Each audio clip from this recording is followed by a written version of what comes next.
i-install ko na ito kasi pag mag-out of town kami, meron tubig yung mga halaman ko.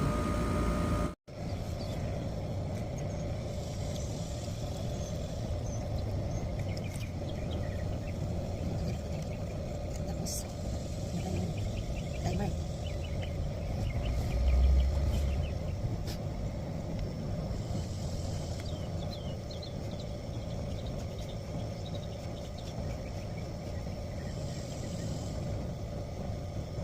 Una.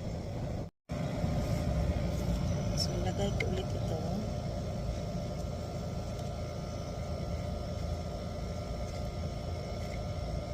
So, mamayang 7 o'clock at night, mag-una tong tubig ko to.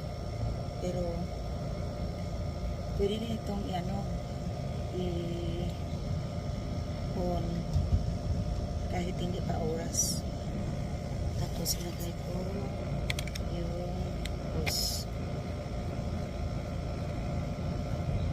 Bakit dalawa? Kasi ito ay para sa malapit lang. Ito ay yung masaot. May water sprinkler.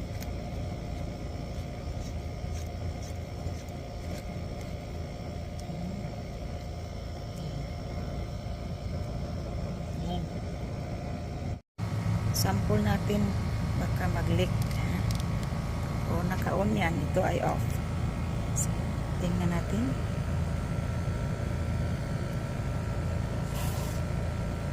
Pwede yan, no, water now.